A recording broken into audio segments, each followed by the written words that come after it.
Good afternoon and welcome to the annual learning event session on digitizing field force, the opportunities and challenges. My name is Emmanuel Macau. I am the head of technology, product management, and also the Kenya country lead at Masico Agrifin. I will be moderating the session today, and I am joined by a panel of experts. Abida Ferrej, who's a Dalberg consultant from Dalberg Advisors. Jennifer Gdinji, who's the CEO of Africa Insta Solutions. Serum Baratum, founder and chief mentor at the social enterprise Kuza. Karen Vandergaag from Chomoka, and Charlie Habashon, a senior project manager at Dalberg Advisors. Um, uh, I will let the panel give their own introductions in full during our discussion later. However, I am very excited to interact and hear from this diverse panel representing different organizations on their experiences on digitizing field force. By way of introduction on this session, Masico Agrifin has supported several partners in developing digital field force strategies over the years, and the technology required to merge agricultural field force teams to digital tools. Agrifin's impact research as well, and our experience with our partners has demonstrated the value of having blended models of extension services combined with trusted human interaction and digital tools. And this can enhance and expand information and service provision, as well as um, include data collection, dynamic management tools for field force, or managing the field forces themselves. However, there are a range of challenges in determining how best to leverage the power of digital tools and combine that with human touch points in a way that optimizes delivery of services, farmer utility, uh, revenue streams, and optimizing costs. In this session, we will explore the challenges, breakthroughs, and lessons learned, starting with the presentation from Abida. And then that will be followed by a panel of experts um, who will also share emerging insights and key considerations to successfully manage and develop, deploy digitally enabled field force and minimize the impact for smaller farmers while making sure that the bottom line for the organizations, the farmer facing organizations are at a minimum. Before we get into the presentation, I would like to ask the audience to join me into a poll. I have a question here um, that's that reads, there is a preconceived notion that field force or field agents are obsolete or are not needed anymore. Please go to your uh, uh, ALE portal, and you will see a tab for video, and you'll see a tab for uh, uh, engage tab. Click on the engage tab and participate on the poll. It's just a yes or no. Would like to get to know what your thoughts are. And then this will also help us as we transition into the presentation from Abida. I think we'll take maybe maximum 2 minutes just to get the poll running. So at this point, I would like to go straight into the presentation from Abida. Good morning, good afternoon, good evening, hello, and welcome from wherever you may be joining us today. My name is Abida Faraj. I'm a consultant with Dalberg Advisors, and over the next few minutes, I'll be running you through a presentation on digitizing field forces, the opportunities and challenges. This piece of work and this presentation pulls from best practice from over 15 organizations across Africa and Asia, as well as extensive human-centered design research with both farmers and agents here on the ground in Kenya. We'll start off with the basics. What is a digitally enabled field force and why they're relevant today, before jumping into how COVID-19 has shifted their value and relevance. Thereafter, we'll look at 10 principles for adopting and successfully implementing a digitally enabled field force, before zooming into 2 of the 10 key principles. So to begin, what is a digitally enabled field force? As we know, smallholder farmers play a pivotal role in food production, but historically, it's been difficult to get products, services, and information to and from them. This has often been confounded by infrastructural challenges that have made it difficult for farmers to access specific services. So for instance, inputs, financing, and markets. So field forces have effectively played a critical role, acting as a gateway between farmers on the one hand and organizations and their innovative solutions on the other hand. And field forces come in different forms. You'll see government extension workers, agricultural entrepreneurs, aggregators, field agents, and officers.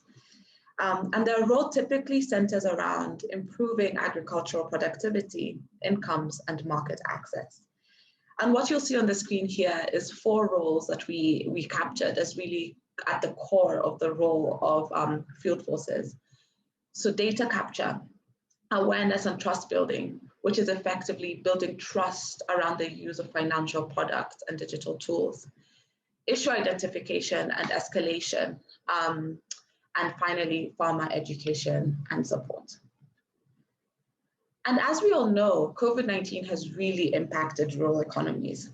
And specifically, the agricultural sector has been affected by lockdowns with disruptions to both local and regional supply chains and markets. And for organizations that work closely with smallholder farmers, the crisis has severed access, thus amplifying the need for agent touchpoints and digital tools. And what you'll see here on the screen is really 5 critical dimensions captured in really what the use and the relevance of digitally enabled field force within the context of COVID-19. So for instance, digital training. We see that COVID-19 has really increased the urgency for digitalization and amplified the role of agents in conferring skills to smallholder farmers. In terms of information dissemination, both agents and digital tools have been leveraged to confer information to smallholder farmers, and agents especially have been critical in that they are accessible and trusted conduits of information within local communities.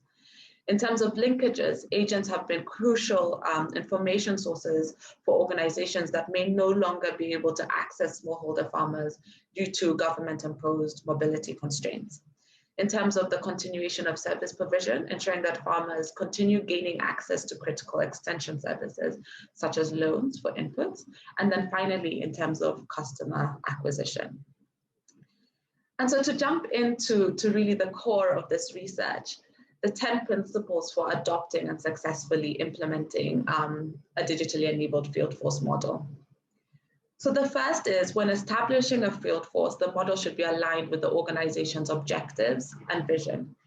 And through our best practice research, we saw that field forces were segmented into 2 typically broad archetypes. We saw entrepreneurial models on the one hand and employee models on the other hand.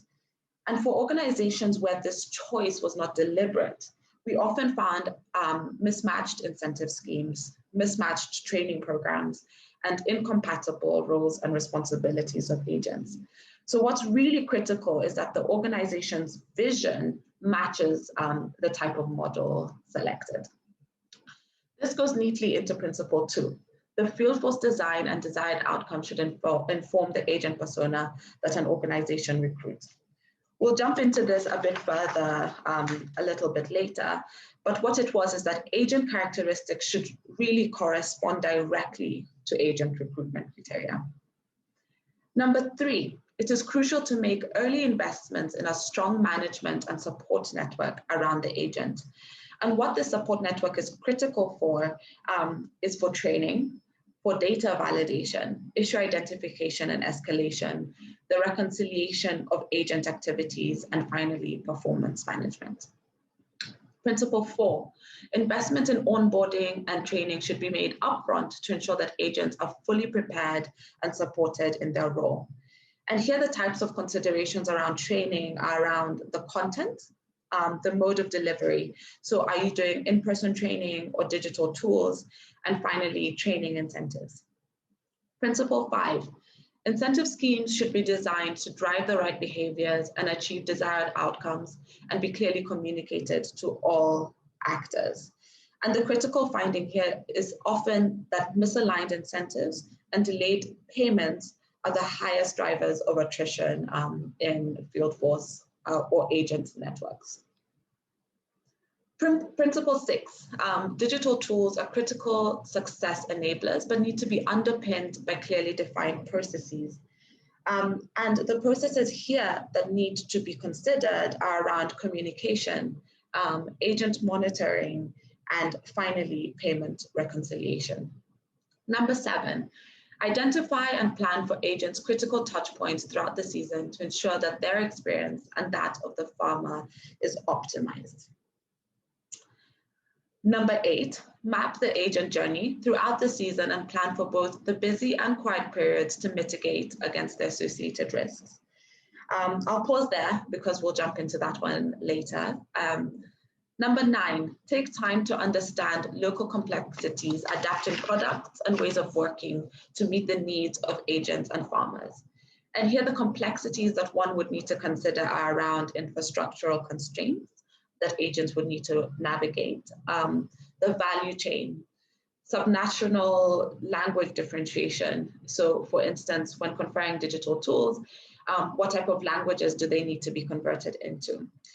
Variations in levels of digital literacy amongst both farmers and agents, and gendered and cultural differentiations in perceptions.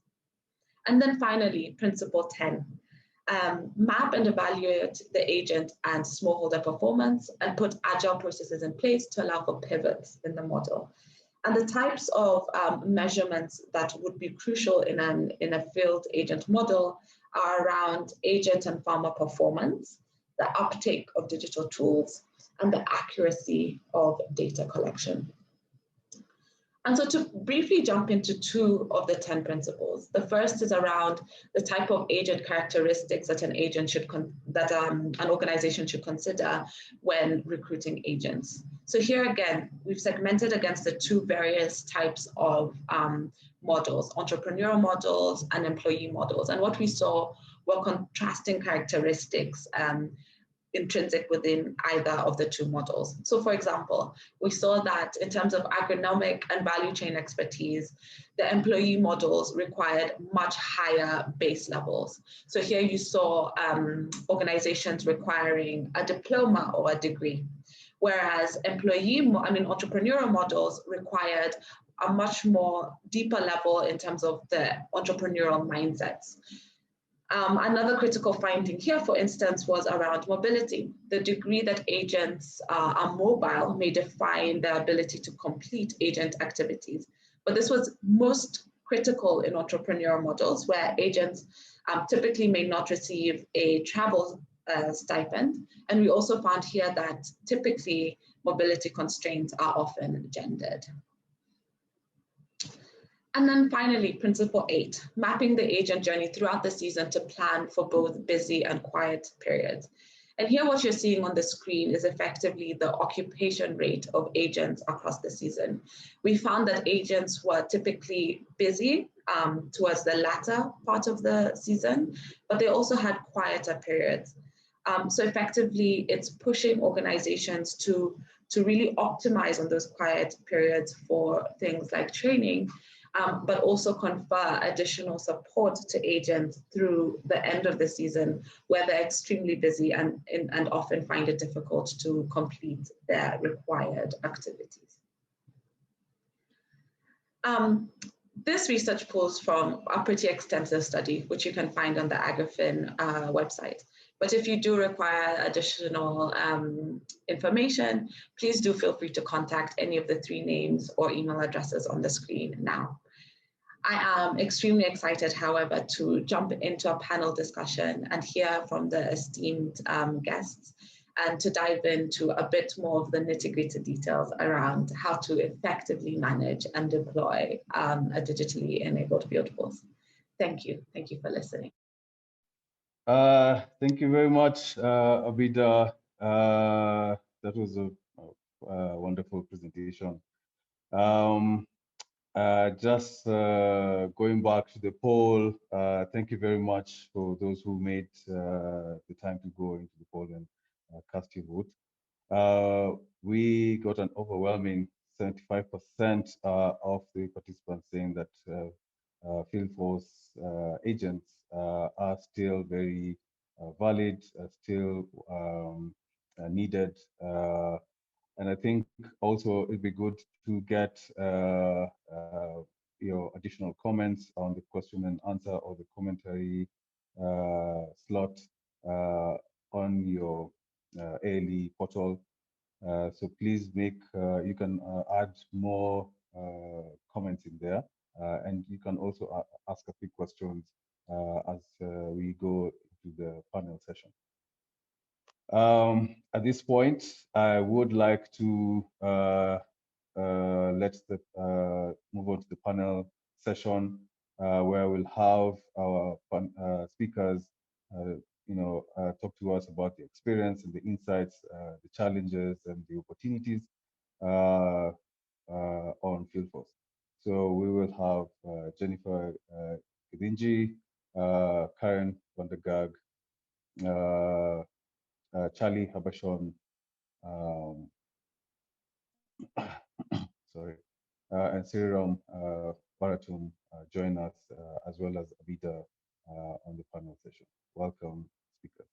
I will start off with a question for Karen, and maybe also as you answer this question, you can also introduce yourself and then proceed on to answer the question.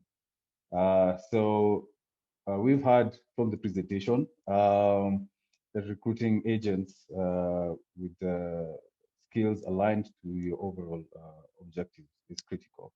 What skills or competencies do you look for the field force agents? Sure. So I'll start by introducing myself. As Emmanuel said, my name is Karen Vandergeeg, and I'm the product manager for Chimoka. Chimoka is a smartphone supported tool helping savings groups to digitize their record keeping. We're primarily operating in Tanzania now, with smallholder farmers comprising a large proportion of our membership. So coming back to Manuel's question of what skills and competencies we're looking for in agents, we've, over the last 2 years of working with different agent groups, we've had a lot of learnings, and they've refined to really align with some of the research that Abida was just sharing in her previous presentation. But when it comes down to it, some of the characteristics that we're looking for are a bit more around soft skills than anything. So the first, the main 3 that come to mind are patience, persistence, and curiosity. So having individuals that are willing to get past the initial struggles of learning how to use a new digital tool, and also helping others to learn the same digital tool. So experience teaching or experience working with digital tools is really helpful, but we find that the curiosity and the persistence outweigh that, because the hard skills can be learned. And we've chosen to use a entrepreneurial model for our field force. So the incentives that we've designed line up on that side. But really, we find that we try to select individuals that have either an entrepreneurial background or really show that initiative to hustle. And that is something that you sort of see in the first few engagements working with new agents, but it's not something that's that we find it easy to know at the outset. So as we work with our agents, we're actually looking at how we can do more on-the-job demos and trials in the recruitment stage so that we can ensure that we carry that energy into our field force. And then because we're looking in digital, obviously we look for tech savviness and someone that already preferably owns a smartphone, not because we couldn't help them to make that purchase, but because it shows that they are already engaged in the digital space and have that drive to learn and problem solve on their own with digital. Thank you very much, Karen, for that. And that actually now leads me to the next question, especially when it comes to figuring out the size of your field force. And I'd let Charlie, speak about this. What are the considerations, or what considerations should organizations deciding to have a field force? What should they think about when it comes to size? And probably that will also go into things like cost. But Charlie, over to you. Sure, thanks, Manu. Yeah, so I'm Charlie Habashin. I'm an associate partner in Dalberg's Nairobi office, leading a lot of our work in digital agriculture, and was part of the work with Abida last year, and just really enjoyed working alongside DigiFarm and speaking to so many people to sort of start to tackle this problem and that question on how many agents do we need, and we did the calculations really and came out at around kind of 1 to 100. So an agent for every 100 smallholder farmers. It sounds like a convenient, nice round number, I know. But when we looked at it, obviously that, as we heard in Abida's presentation, that kind of, it varies across the season. So with 100 to 1, we would see that kind of at the low season, an agent would typically be sort of 18 to 30% kind of busy. And that gets up to 76% at harvest. Now you think, well, okay, well, can we not push them to get up to 100%? But one of the key findings speaking to these agents, and it will be no surprise to people listening that this is often a side hustle or something that they're doing alongside their farming. So what you don't want is someone to be really busy during harvest time when they're harvesting themselves. So that was a key consideration for us. Whereas if you get up to 1 to 200 or 1 to 300, we just found that it would be extremely hard during harvest time, and you'd have to then be bringing in like additional capacity. And that is often a recommendation as well. Think about what additional capacity you can bring in during those busier times. In terms of a key consideration, one of the things really is kind of, we looked at complexity. One is how far away are the farmers? Travel time is such a big thing for agents. So how far do they have to travel? But also, what's the complexity around the value chain? Often platforms might be asking farmers to grow something completely new. Therefore, they will need more support in doing that. Whereas if, for example, where we saw around sorghum, where there's a tradition in the area to grow that crop, and there was a more of an understanding, less support was required. In the end, it's important to strike that balance, and I'll be interested to hear Shree's sort of view on this, because striking the balance is probably the hardest thing to do. Too busy, and you're not going to get the most for your farmers. Too quiet, and what you find is actually sometimes agents dropping out, and because they're not getting the incentives they require. Shree, any additions on that? Yeah, absolutely, Charlie. Maybe let a quick introduction. My name is Shree. I'm the founder and chief mentor of Kuza Biashara. Kuza is a social enterprise. It's a Kenyan social enterprise working closely with the informal communities, helping them to learn, connect, and grow at scale. And the way we are able to scale is using digital technologies with a human user interface. Going back to your question, Charlie, so the ideal mix. So let me start by saying we've been at it for the past almost a decade now. We just celebrated our 10th anniversary last week, working closely with field agents, quote unquote. Yeah. It all started off with Safaricom, actually, 2011, when we co-created a product called Zidisha Biashara, targeted at small businesses. And we realized that the way we are going to engage the small business owners is going to be extremely different to the way enterprise clients and consumer clients are dealt with. So we created a field force and an agent network. And Kuza had we scaled that to about 25,000 businesses in under 18 months, an exponential growth. And the way we went about doing it is the magical number there, Charlie, was 1:150. For every 150 small businesses that we were signing up, we had one employee from Kuza. It was an employee-led model. And we realized that there were a lot of advantages with that is because we could have select people based on a criteria and do all of that and have, like Abhijit just shared, I agree with most of those factors that we actually considered while selecting, recruiting, motivating, measuring their performance, all that. But where we are right now, over the course of past 4+ years, we created an entrepreneur-led model, just keeping in mind reasons of sustainability. And when we create an entrepreneur, we call them agripreneur, agriculture entrepreneur. We started opting for youth, specifically because they have the energy, they have the drive, and quote unquote, the ability to hustle. So rather than complaining about that, we actually said, let us tap into the characteristics that most of the youth are born with these days. And 3 things that we did. Right in the beginning, we put them through a very thorough selection process. And working closely with one of our partners from the US, we created a product where in about 15 minutes, when a prospective agent takes a test, it's an online, it's app-based, we are able to get up to 90% accuracy on the characteristics. Are they an adopter? Are they influencer? Are they a community builder, relationship builder? There are about 10 different archetypes that we are able to get. That's based on that, then we put them through a thorough selection process and then we incubate them. We have set up something called Youth Ready Centers, Rural Entrepreneurship Development Incubators. Upfront, right in the beginning, we invest on grooming them, putting them through a very structured process.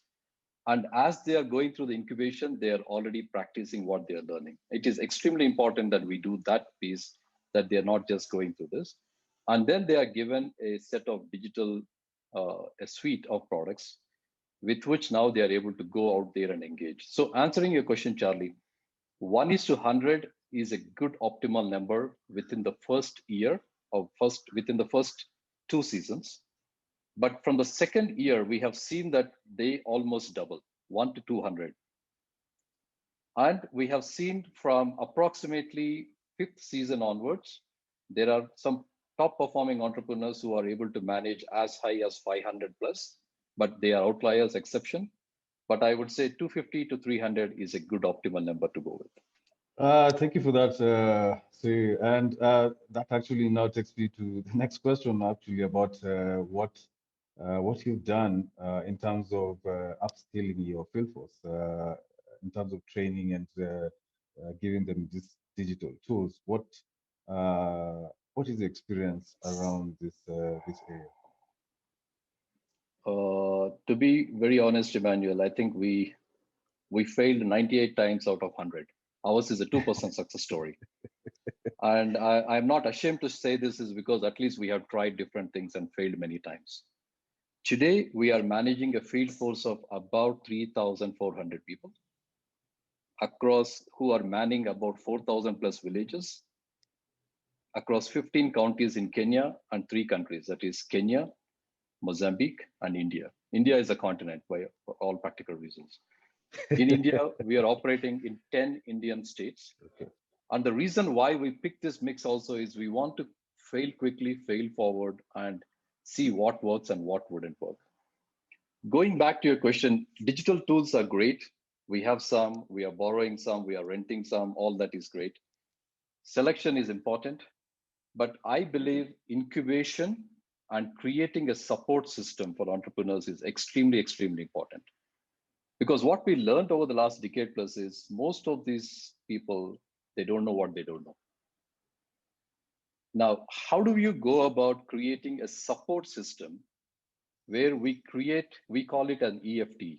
EFT is emotional, functional, and technical support. That is extremely important to these agents out there, whether they are employees or whether they're entrepreneurs, doesn't matter.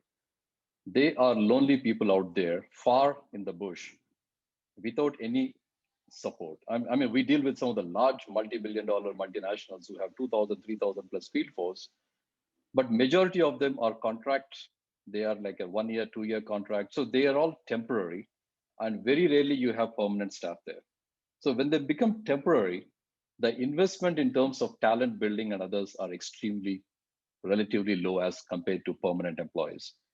That actually coming from their perspective, that is the agent perspective, typically youth, for them, they don't get motivated at all. They just do it like a job.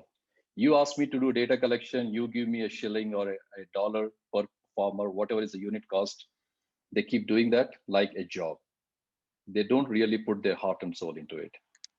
The agripreneur model that we managed to create, we actually pick up this youth through a selection process, a thorough selection process from within the communities. And that is the most important criteria. And by the way, the qualification criteria, we very boldly say in our advertisement that if you are a high school dropout, here is an opportunity for you to become so and so. And that's a criteria by design. We are deliberately not going for agronomists. We are creating a new cadre of youth who we incubate them and train them on business of agriculture. And Abida, I really like the slide where you actually shown the seasons. And to cater to that, the way we are doing is, I mean, till now, we always said we have 100,000 farmers. Now we also started counting that, by the way, in our network, we have 100,000 smallholder farmers, and we have 1.6 million livestock.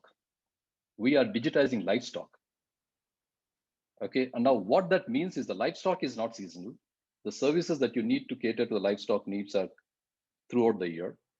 And we have created something called a portfolio of work by bringing in such associated things around a household of a farmer. And that's how we are able to create a meaningful livelihood for the youth.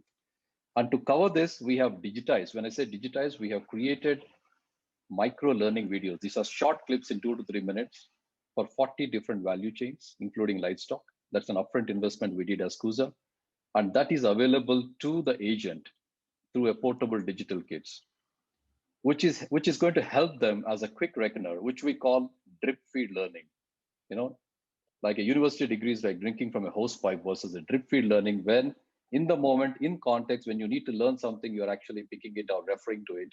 And they're also able to share that with their farmers and the community, and they love it because they are getting the knowledge and expertise which we are building in collaboration with research, academia, and private sector available at the fingertips for an agent. So they look clever, they look clear in terms of what they're speaking, and the message is consistent. And when we are doing this in local languages, right now we are handling 10 languages, that really breaks the ice and establishes the trust. Thank you very much for that, Thierry. I like the drip feeding learning part, and I'm sure a lot of the participants would like to learn more about that.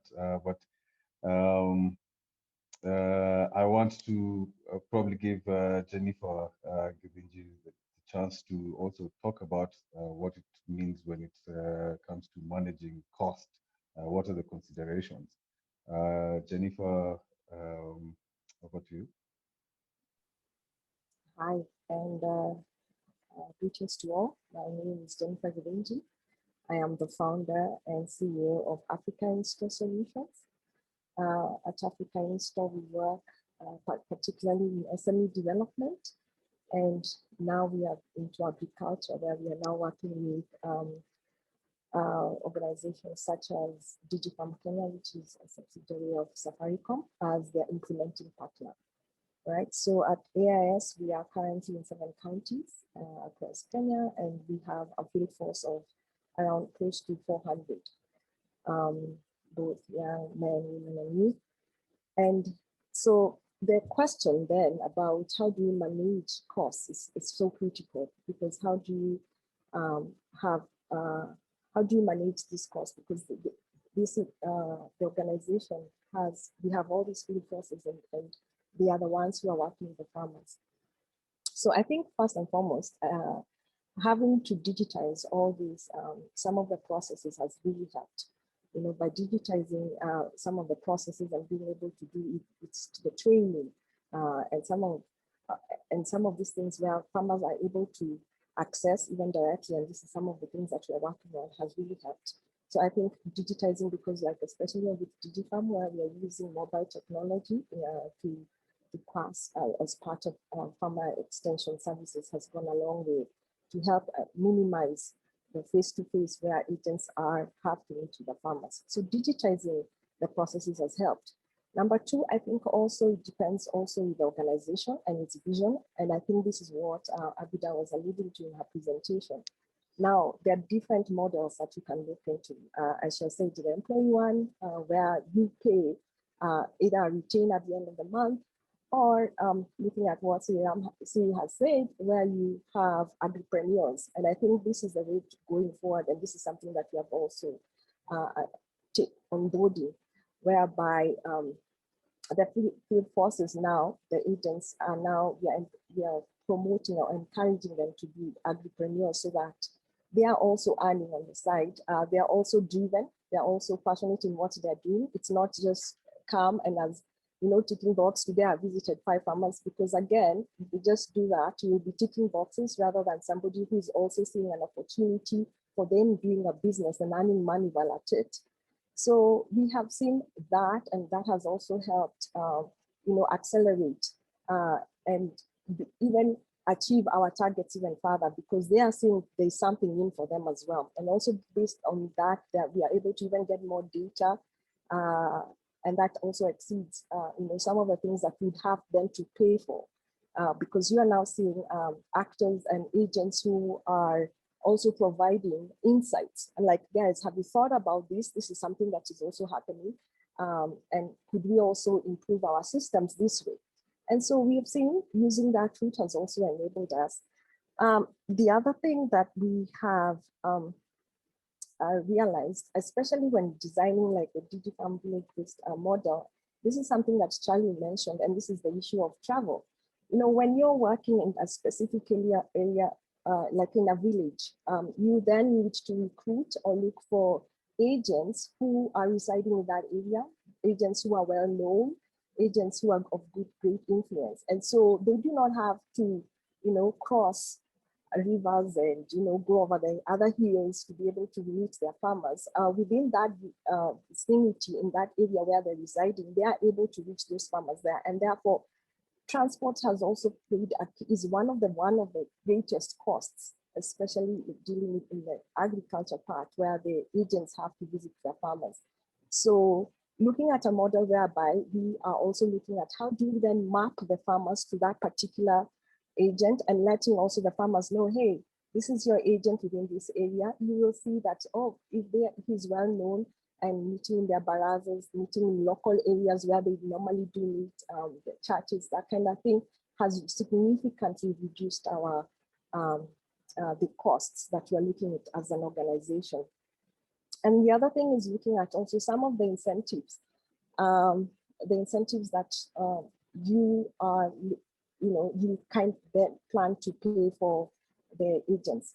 You know, recently we introduced, as DigiFarm introduced something called DigiFarm Master Agents, and where we were looking at how do we grow local businesses like agro dealers who are going to work with the farmers. Now, it is interesting that we found out that our own agents actually fit the bill, you know, in the sense that they could actually be the agents. So now if you then are being look at it that I can group and grow agent called Karen or Abidjan, now just from being a simple agent and now running a business and becoming a master agent, because they know these farmers, they know where they use it, they know the value chains that they are growing. And so then by growing them into a business model and supporting them, we have seen tremendous growth in the sense that now we don't pay them the normal incentives. Now they're also earning commissions from the sales that they are doing, and hence transforming them from normal agents now to business entrepreneurs. So those are some of the few things and some of the things that we're working on. But as Siri said, how you start is not how we are. When we started, we were paying, we were looking at how all these costs. But as we are progressing and as we are learning, we have been able to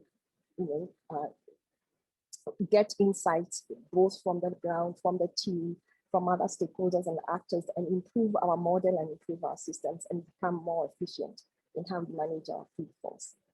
Thank you. Thank you for that, Jennifer.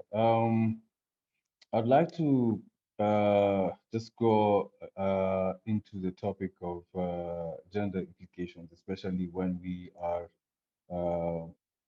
considering field force and the smallholder farmers we engage in. And Charlie, maybe you can expand this for us. What are the considerations or recommendations when it comes to involving female farmers to become agents and to use digital platforms? And I also open this up to the speakers as well to expound a bit more on that and the considerations or recommendations that you may have. Thanks, Manu. Yeah, and I'd love to hear from Jennifer on this, because I know AIS have had such great results in terms of recruiting female smallholder farmers. So, I think all the work that we do around gender and smallholder farmers just points towards agents.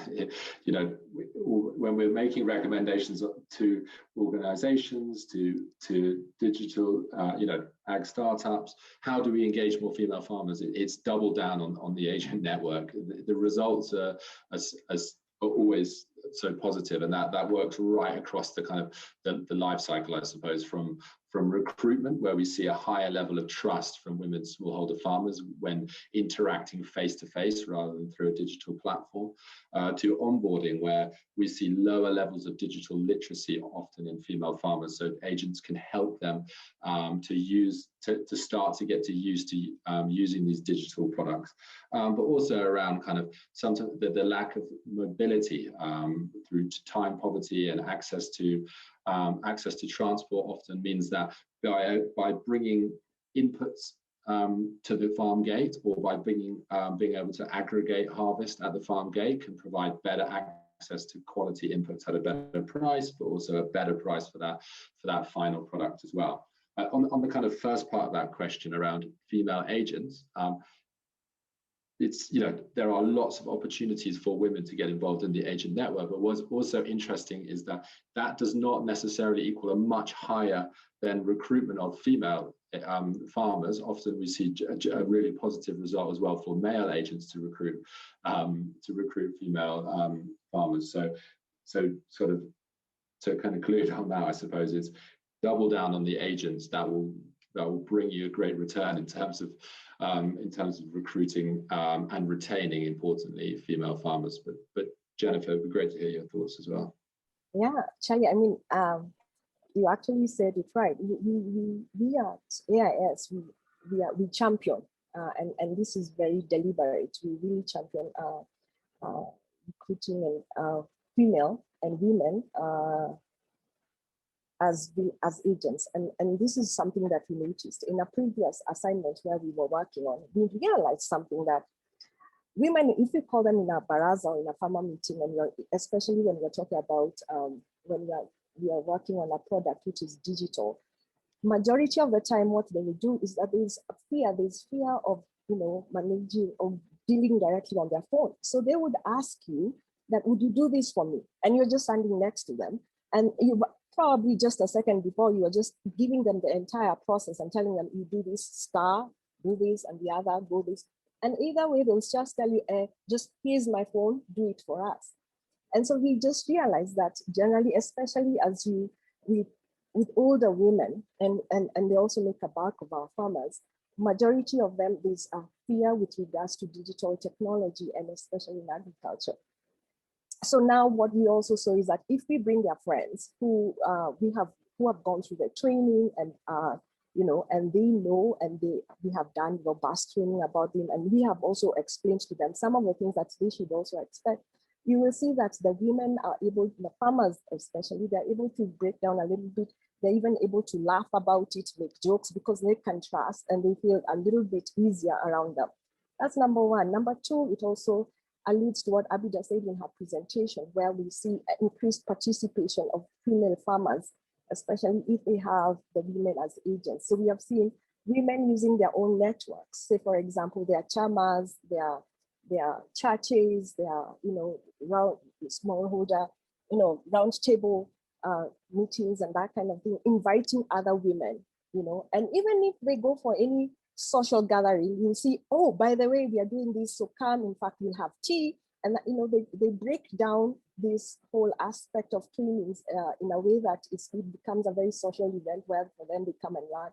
And because they could propel that this is good for you, for your homes, and the transformation story, the women are able to do that. The other thing is that we have seen some women, and we have seen a lot in this, where women who now are progressing, say, for example, she started as an agent and now she's now running a business. What this lady would do is recruit her own children and become now agents, which is very interesting. So if she had a child or a son or a young person who was just finished university or college, and right now, especially during lockdown, they're not going. So this lady would say, hey, yes, I'm the agent in this particular area, but I also recommend that I bring my son and my nephew and that kind of thing. So we have seen them onboarding even more youth into the programs and into the projects, which is fantastic. And that also works to that. And the other thing is that what you're talking about, the issue of trust, the issue of being able to, in their own settings, being able to discuss how this transformation story about if you are able to, invest in your farm, in your business, invest in your farm, and and how that translates to improved livelihoods. We have seen that coming on board. So yes, the issue of women and also targeting the youth has really propelled our work while working with farmers. And thanks, Charlie, for that. Thank you very much, Jennifer, for your insights on this.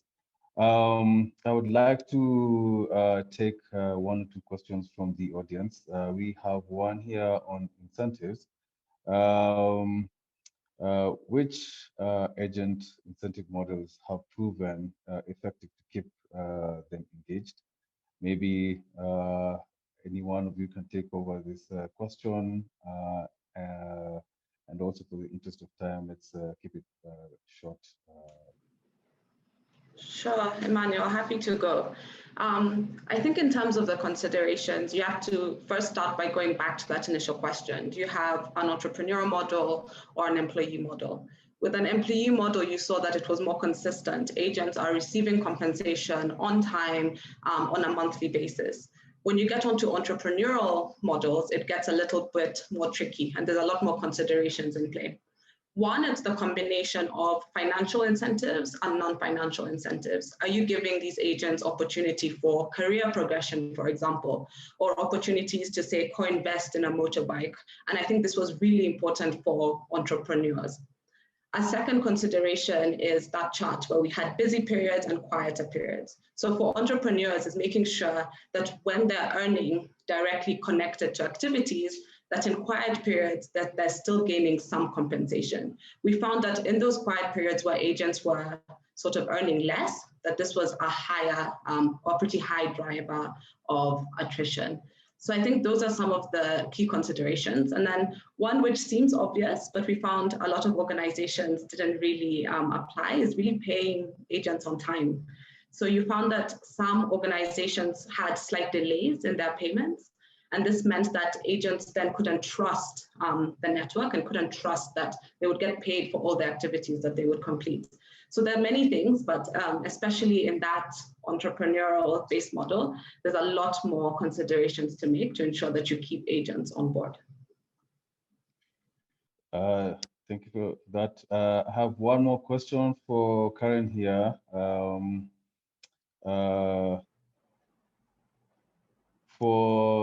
How do you